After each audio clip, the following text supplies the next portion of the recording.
Hey everyone, this is Elenbaas from Nightlight Astrology. Happy Monday, everybody. Today we're going to take a look at all of the major astrological transits for the week ahead. There are several, and of course, this week is an eclipse week. We have the first eclipse in our eclipse season, which is a lunar eclipse in the sign of Virgo on March 14th. So I'll be talking about that a little bit today, but obviously we'll have more coverage on that as the week unfolds. Mercury is also turning retrograde in Aries this week. Saturn is Cazimi, so definitely a week of busyness astrologically. And we'll start today by looking at all of those things, laying them out for you, giving you a sense of what's to come in the coverage for the week on the channel. And then I will be covering some of the angular house topics that will be active for all of our mutable signs and cardinal signs this week. Fixed, it's a little quieter in your angular houses, but a lot of activity for those people with the mutable signs rising especially. And of course, we'll have some eclipse coverage with horoscopes later in the week as well, so don't worry about that. All right. Anyhow, that is our agenda for today. Remember to like and subscribe. We are just at about 75,000 subscribers, so we are 5,000 away from where we had our goal for the spring equinox. It was an ambitious goal. I'm glad that we got halfway there. I think that's great. We have far surpassed our monthly average of subscribers on the channel because I take a moment to ask people to subscribe if they watch regularly. So it really has made a difference. Thank you to everybody. If you haven't yet subscribed, of course, it's free to do so. You can find transcripts of any of these daily talks on the website, which is nightlightastrology.com. When you are there, you may want to start checking out our courses because our next first year program begins in June. I will begin promotion for that in April. So we're a little ways away from the enrollment period, but if you want to learn more about it, you can start checking it out now. Otherwise, go up to the events page, click on live talks, and you will see the slate of monthly webinars that I am doing. Last week, we did a talk on the third house. The first week of April, I've got a talk on essential dignities. This is for those of you who hear things like fallen moon or exalted Venus or something like that. And you go, what does that mean? Why? What's the logic behind it? How do I use that language? And is it prescriptive or not? This is going to be a little crash course on the topic of dignities for people. So check that one out. Of course, if you are not able to attend live any of those talks when you register, you get the live link and then we'll send you the recording afterward if you can't make it live, of course. So go to speaker series and you'll also see that this month on the 15th, 16th, and 23rd, we have the next guest speakers in our annual seasonal speaker series. So every season of the year, we host 3 talks. These are free for you. And if you can't make it live, like always, the recording is there for you. Go to the book a reading page, click on need-based astrology readings, and you'll see our need-based astrology reading service. These are tiered priced pricings. So there is something there that is budget friendly for you. I'm sure of it. We have alumni, tutors, and course directors at different tiers of pricing. So you can get a reading and check out how these transits of the spring, all of these major Aries movements, eclipses are affecting you personally. Those affordable services are all provided through the success of the Kickstarter every year. So I can't thank you all enough for making that possible. All right. On that note, let us turn our attention to the real-time clock and let's check out the astrology of our week ahead. So this is for March 10th. That's Monday today through Sunday, the 16th. And the week is really getting started tomorrow when we will see Mercury and Venus conjoin in Aries. This is a really interesting transit because when Mercury passes Venus, Venus is moving backward in retrograde, Mercury is moving direct in Aries. So when the two switch places, Mercury decides to go ahead and station and turn retrograde along with Venus. It is as though the meeting between these two planets this week is signaling some of the reasons that Mercury has for turning retrograde. So if you want some insight, in other words, into the upcoming Mercury retrograde cycle in Aries, look no further than tomorrow's conjunction between Mercury and Venus, because I could almost guarantee that their meeting, their conjunction, especially because Mercury is slowing down, and so it lasts a little bit longer. It's like my kids call them late overs. They get to have, they're not sleepovers, but they get to stay up late. And then the kids go home late. So it's a late over with Mercury and Venus. Whatever they're discussing, whatever plans they're considering, Mercury, right after conjoining Venus, will slow down, station, and turn retrograde by the end of the week. So I would really look at what kinds of things are coming up tomorrow in particular. Maybe you're even feeling it today as they're approaching their conjunction, but that conjunction is really interesting. It marries together some of the qualities like mind and beauty, or intelligence, communication, and sensuality or pleasure, creativity and intelligence, like a creative intelligence. I think of these two together as the articulation of, a musical instrument, and the the the knowledge of the instrument that extends beyond the craft itself into, being able to play things that are not only technically masterful but beautiful. So, where technique and aesthetic come together, where you're learning a new skill that is Venusian, which could be a communication technique in a relationship, or it could be the art of making love, or it could be the art of communication in relationships. How do I articulate my needs and desires in a very fiery, Mars ruled sign, in a way that still creates harmony while also, communicating effectively what I desire, what I want. Mercury and Venus can also be about a shift around our values. If we think about Venus in relation to values as what I like and what I don't like, what I want or desire and what I don't want or desire, what I find beautiful, what I find pleasing, or what I find maybe even ugly or displeasing. And Mercury is joining in on that conversation. And maybe because of that conversation, plans are going to change, or life direction is going to change somehow. So it's a very interesting meeting between those two planets. We will be discussing that more tomorrow, so I will leave it for now there. And I'm going to come back and we'll look at the cardinal signs in a moment here in terms of the angularity at the end.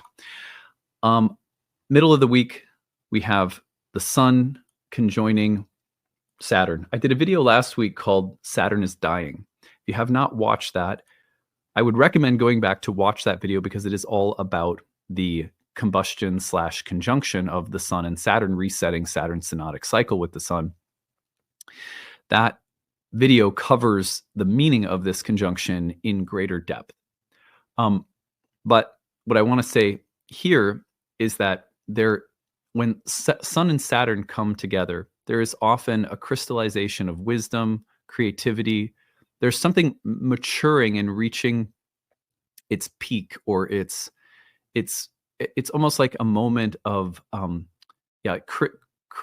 creative contraction. Excuse me, I can't talk. Creative contraction or crystallization are words that I like for Sun Saturn. Of course, the death of solar figures is like Sun Pluto, one of the kind of textbook things that come up when Sun and Saturn aspect in conjunction, squares, or oppositions. Transitions of leadership or life direction, reaching the limit of something. But it's a death and rebirth signature for Saturn, which we will also be exploring later in the week, again on Wednesday. Then we move forward just a little bit further to Friday. And on Friday, we have a lunar eclipse in the sign of Virgo. Now, I will be spending a lot more time with this on both Thursday and Friday, probably. We'll probably do some horoscopes and some mundane coverage on those 2 days. So a lot more to come with this one, but you want to look at that whole sign house of Virgo in your birth chart and note that there are themes of completion and resolution. The South Node in Virgo in particular can bring signatures of purification, or of reaping of what's been sown, or of lessons around what you can and can't control, what you can and can't perfect.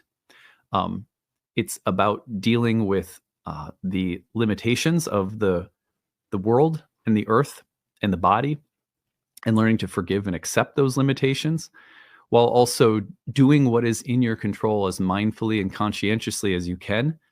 To whatever extent we can get things right, we can have a standard of purity, or almost like good hygiene or health, or care and precision in what we're doing. Those things will also be emphasized. And also, it is about things that are in a process of being cleaned out from the past. That's a South Node signature in general that we can apply. So we'll be visiting that again more later in the week. That'll be kind of the focus of the last part of the week on Thursday and Friday. Really excited to delve into that one together, because it's our first eclipse in this new eclipse season, this new eclipse window. Of course, we've got a big one in Aries coming up at the end of the month as well. But yeah, this is interesting because the nodes have changed signs into Pisces and Virgo now, and this is really our first, our first eclipse with the nodes having changed signs. So now, on that same day, one thing that's worth mentioning is that although this eclipse is, Virgoan, and we're going to look at it mostly in terms of the sign of Virgo, can't help but notice that at the same time that the eclipse is occurring, the eclipse will be forming a trine with the sun also sextiling Uranus in the sign of Taurus.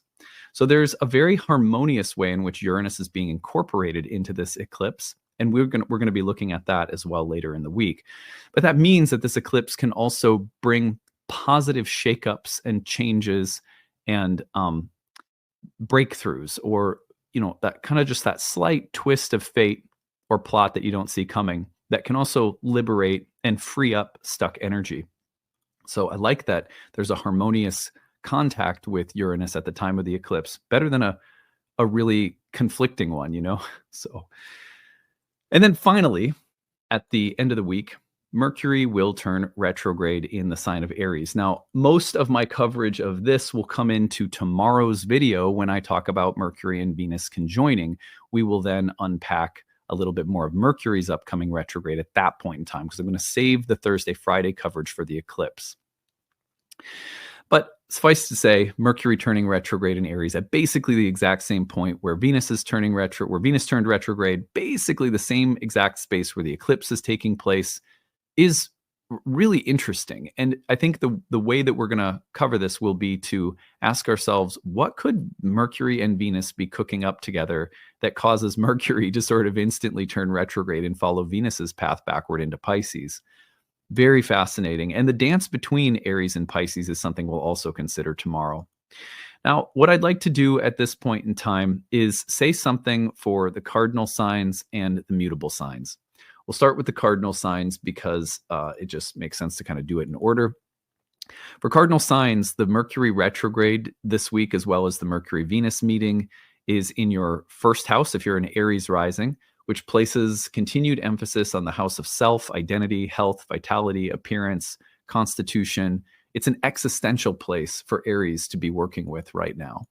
If you're a Cancer, these Aries transits, many of them this month, right? They're all taking place in your 10th house, which is the place that pertains to your public-facing self.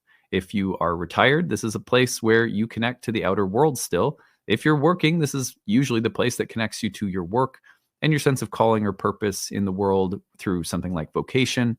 So there are some shifts going on here with respect to your focus or direction, maybe revision of projects, plans, changes with relationships in the workplace. So there's some focus there for Cancers this week again. For Libras, straight up in the house of relationships, how are your communication dynamics being featured in the house of relationships? What is the power differential or power dynamics in relationships? What kinds of relationships are coming in or going out? Who are the most important people, and what are you collaborating to do together right now? Or how do you need to separate or define yourself more independently? These kinds of themes very loud for Libras this week. Of course, we've covered that a few times now. And then finally, for Capricorns, taking place the Mercury retrograde this week in the 4th house in the place of home and family, along with Venus retrograding there, placing continued emphasis on this place of roots, property, family, parents, family karma, ancestral karma. The foundation of your life and how it's shifting or changing is highlighted for Capricorns. Now, what I want to do next is take it forward and go through the mutable signs where you guys have the eclipse in Virgo happening this week in angular houses. So if you are a Gemini rising, you will have the lunar eclipse. Let me actually take this forward to the day of the lunar eclipse. Here we go. Gemini rising will have the lunar eclipse in the 4th whole sign house, which is the place of family, home, roots, property. So some significant karma resolving itself or peaking or culminating around home, family, living environment. That is going to be recurring throughout the year. So this is the first of a few Virgo eclipses that we get this year that will be focused on this place of home and family. If you are a Virgo rising, this is in the place of health and identity. So the body, health, identity, psychology. It's existential. How are you changing? How are you growing? How are you maturing? How is your body and its needs speaking to you right now? A cycles of health and sickness that are coming to a close or resolving themselves, or announcements that your body is making about what needs to change or grow, or how you are growing or changing as a person in terms of who you are, what makes you unique, and what you need at this point in time to move forward in the healthiest way, or what you need to let go of in order to move forward in the healthiest way. So Virgos, it's quite personal. Whoops, here we go. Go back here. Now, moving forward to our next mutable sign, Sagittarians, you have this lunar eclipse in your 10th house. That's the career house. So something is peaking, a cycle is culminating, old karma is resolving itself with respect to the public sphere, your involvement, your identity, your role, your vocation, the workplace, relationships in the workplace, structures in the workplace, reaching a point of closure, change, transformation. And you may notice this not just right now, but in the months ahead. For everyone, that's true.